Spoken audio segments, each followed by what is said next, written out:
In conclusion to the story class, the two star-crossed lovers were encapsulated within their unmarked graves at the behest of their own frivolous attempts to enact their own nondescript interpretations of what humans would call love.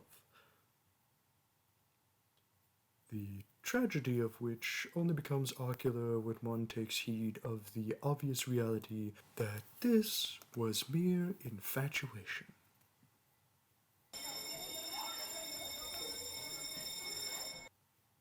Very well, students, ensure that you hearken well. Let your minds remain firm in remembrance of your essay. I shall collect it on the morrow. Why do linger? Nay, I refer to the inconsequential spider on the wall. Rest assured, dear student, that I find the crassness of your ignorant question to be equally unamusing. Enough. These fruitless debates of yours are beginning to stipple my irritation. What do you want? You carry a burden on your chest. I would be remiss if I did not observe your attempt, albeit pitifully, to construct your language in a manner which I might consider to be above average. Pray tell, what is it that burdens you so? You believe yourself to possess a crush of kinds. Oh, please, this is hardly the burden you believe it to be. 'Twould seem your oblivious mind you've deluded yourself into thinking your infatuation to be subtle.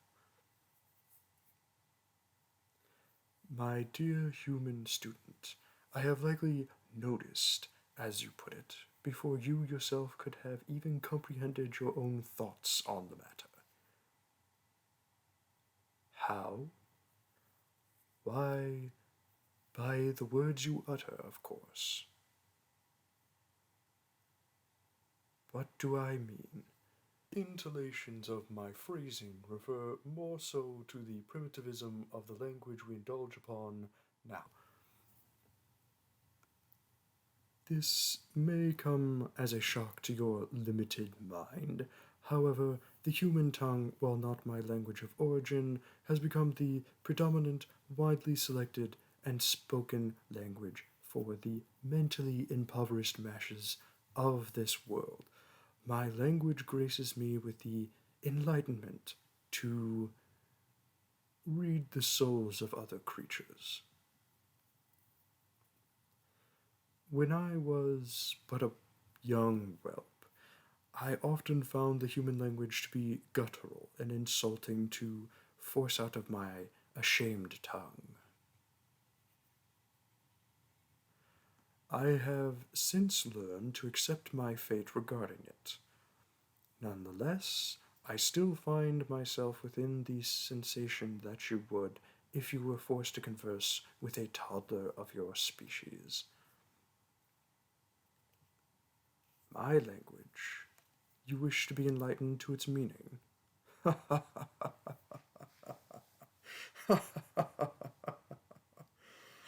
Forgive me, but to even insinuate that you could so much as understand a syllable of my language is laughable at best, and insulting at worst. If you are insistent on learning my language, I shall first have to grace your mind with the complexity of its majesty. For you see, dear student, a mere utterance of a minuscule syllable is enough to translate to an entire novel in the tongue of man. Do not waste your limited human lifespan with attempting and failing to learn my method of speech, for I have lived a superion, and, while still young by the standards of my kind, to me you are nothing more than an insect to you. I did not say I reject your confessions, my dear student, For while I live far longer than you can comprehend, I mind not spending the rest of a human's life with them. I have done so several times before. To say that I reject you would be inaccurate. By all means, take all the time you need to consider your position. Despite my mockery of your species, I will admit your soft, supple bodies make for an excellent source of comfort when engaging in typical nightly activities. Yes, I mean cuddling. You need not stoop low and apologize. I merely desire to grasp a more sophisticated conversation with you, my dear. 'Tis that which has me on edge regarding your capabilities as a partner. If you insist, I shall teach you but a single word of my language. If thou can grasp thy lips around the phrasing of this word, you may just capture my heart.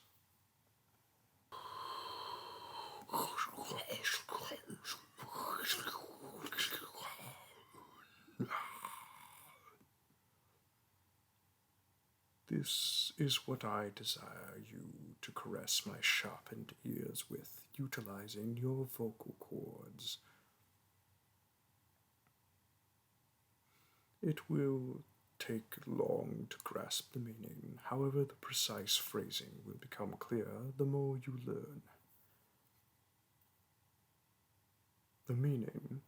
In your tongue, there is obviously no direct translation, yet I may be able to assist with your understanding by simplifying and lessening the process. In the echoing chambers of the primordial realm, where dragonfire meets dragonfire and the cosmos reverberates with the renaissance of ancient roars, I, in awe, acknowledge your majestic presence. As fellow beings of majestic aura, we share kinship that spurs epochs, a shared heritage etched in the canals of time itself. In your iridescent eyes, I see a reflection of the cosmos, a testament to the grandeur of draconic lineage. Your wisdom, a beacon that illuminates the intricacies of the arcane, resonates with the harmonies of the cosmic spheres. The thunderous beats of my wings synchronize in a symphony that reverberates across the dimensions, a hearkening to the power and grace of dragonkind.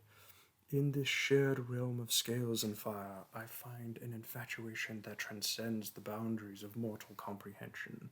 It is a desire that echoes through the roars of ages past, a longing that binds us in draconic kinship, united souls in a universe woven from stardust and dragonfire. Hello, my sparkles of adventure. If you've made it this far in the video, thank you. I'd also like to thank the scriptwriter. I think Rydikar is the way to say the author's name. Mainly for a script that was a lot of fun to attempt, given that I tend to not be able to speak such eloquent words very well. This one took a lot of editing and a lot of reshoots for making sure that I got the words correct, and I still got some of them wrong. I know that. But it was still a lot of fun to do. And who knows, maybe I'll get better at speaking and give it another shot sometime in the future. Alright, I can't think of anything else to ramble about. So, I want to remind everyone to smile, because that's the simplest thing and the brightest thing that we can bring to the world. And every smile to each person is absolutely unique, which would be a shame if we didn't actually get to see them. With that in mind, I'll see you next time.